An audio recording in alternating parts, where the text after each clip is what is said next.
Hi friends, number 1 Sanskrit class में आप सभी का स्वागत है। आज हम मोस्ट इम्पॉर्टेंट सिख साम्राज्य जो आधुनिक भारत का एक मोस्ट इम्पॉर्टेंट चैप्टर है उसे आज हम डिस्कस करेंगे, जिसमें गुरु नानक देव और बंदा बहादुर जैसे कई लोगों के बारे में हम समझेंगे। तो चलिए स्टार्ट करते हैं। सिख साम्राज्य का प्रवर्तक या संस्थापक गुरु नानक देव थे तथा इनका जन्म रावी नदी के तट पर ललकाना साहिब पाकिस्तान में हुआ था, जो 15 अप्रैल 1469 को, तथा इनके माता पिता का नाम कालू मेहता और तृप्ता देवी थी। इनकी मृत्यु करतारपुर पाकिस्तान में हुई थी तथा इनकी पत्नी का नाम सुलक्षणा और उदासी प्रथम भ्रमण थी, जो मतलब इनका भ्रमण था वो उदासी के नाम से जाना जाता था। और इनके प्रथम शिष्य लहना, जिसे बाद में हम गुरु अंगद के नाम से जाते हैं।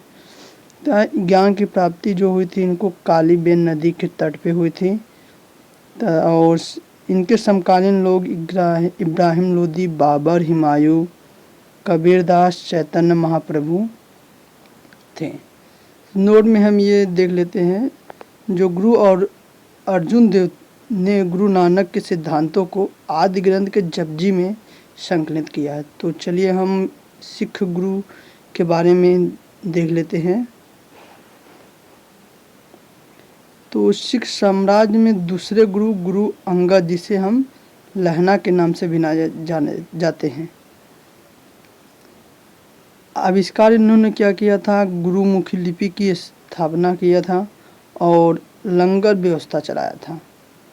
तो और तीसरे गुरु को देख लेते हैं, गुरु रामदास, सॉरी फ्रेंड्स, गुरु अमरदास।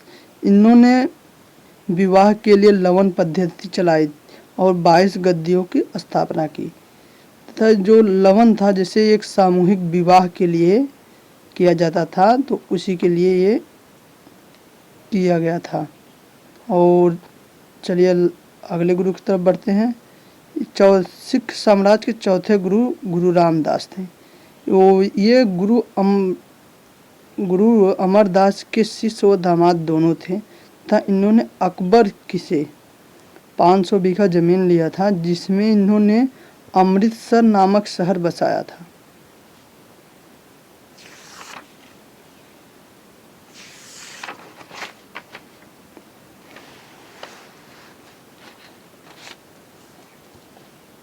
उसके बाद हम आते हैं गुरु अर्जुन देव।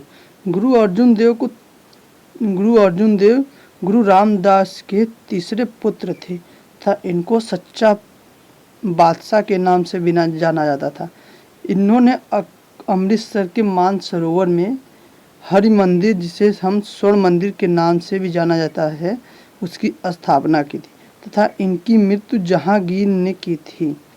और इन्होंने आदि ग्रंथ की रचना की और तरन तारण की स्थापना की।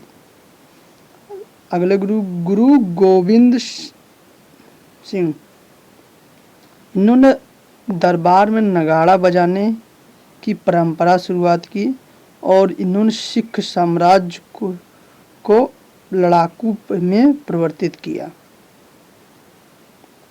गुरु हर राम, जो सिख साम्राज्य के 7वें गुरु, और गुरु हर किशन, ये गुरु सिख साम्राज्य के 8वें गुरु थे।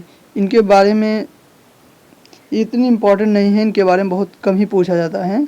तो हम आगे बढ़ते हैं, नहीं तो वीडियो काफ़ी लंबा हो जाएगा। उस 9वें गुरु देख लेते हैं, गुरु तेग बहादुर। गुरु तेग बहादुर ने आनंद शहर की स्थापना की और इनकी हत्या औरंगजेब ने की। उसके बाद आते हैं गुरु गोविंद सिंह। ये सिख साम्राज्य के 10वें गुरु थे। ये मोस्ट इम्पॉर्टेंट है। इनका जन्म पटना में हुआ था और इन्होंने खालसा पंथ की स्थापना की और आदि ग्रंथ को फिर से संकलित करके पदम दस शाह ग्रंथ कर दिया।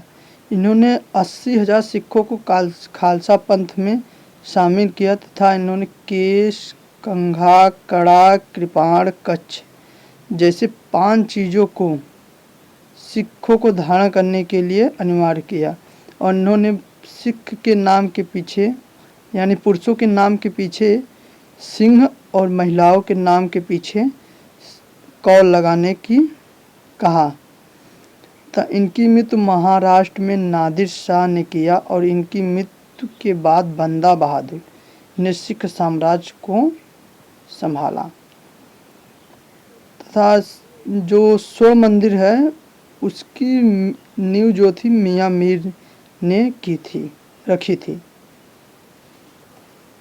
आगे चलते हैं।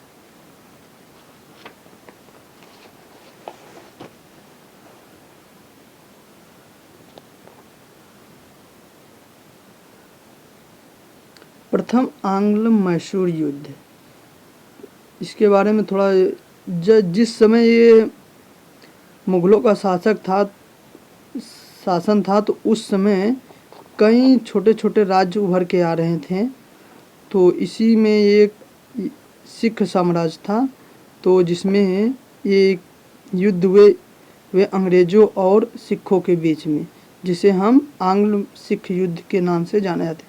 तो प्रथम आंग्ल सिख युद्ध 13 दिसंबर 1845 को लॉर्ड वोर्डिंग ने यह कहते हुए युद्ध की घोषणा की कि सतलुज नदी के किनारे के बाईं ओर का महाराजा दिलीप सिंह का साम्राज्य अंग्रेजी साम्राज्य में मिला लिया जाए और लाल सिंह जो थे इनके प्रधान सेनापति थे तथा तेज सिंह और बीबी साहिबा जिसे हम रानी जिंदा के नाम से जाना जाता है, इन्होंने विश्वासघात किया जिसके कारण सिखों को इस युद्ध में हार हुई और 9 मार्च 1846 को अंग्रेजी तथा सिखों के बीच लाहौर की संधि पे ये युद्ध समाप्त हुआ। उसके बाद देख लेते हैं द्वितीय आंग्ल मैसूर युद्ध। द्वितीय आंग्ल मैसूर युद्ध सिख पुनः अपनी खालसा शक्ति को बढ़ाना चाहते थे परंतु उस समय गवर्नर जनरल लॉर्ड डलहौजी आ गया था। लॉर्ड डलहौजी को हम जानते हैं जो हड़प नीति के मामले में सबसे आगे रहता था तथा इसने रानी जिंदा की जो मासिक पेंशन थी उन्हें 1.5 लाख रुपए उसको घटा के 48,000 कर दिया। तो अंग्रेज बढ़ती मात्रा में सिख साम्राज्य का अंत करना चाहते थे जिसके और इस कारण उन्होंने उनकी सेना को कम करने की ठान ली था। 1848 में 10,000 सिखों के सैनिक पद को समाप्त कर दिया। इन्हीं सभी घटनाओं के कारण आगे चलकर द्वितीय आंग्ल सिख युद्ध का रूप ले लिया तथा अंग्रेज़ों ने इस युद्ध में तीर का प्रयोग किया जिसके कारण सिख ज़्यादा देर तक टिक न सके और इस युद्ध में उनकी हार हुई। बाद में इन्होंने दिलीप सिंह को बंदी बना लिया जिसके कारण इन्होंने अपना धर्म चेंज कर दिया और इन्होंने ईसाई धर्म को स्वीकार करके कर लिया। बाद में ये भारत आते हैं तो ये अपना धर्म पुनः स्वीकार कर लेते हैं।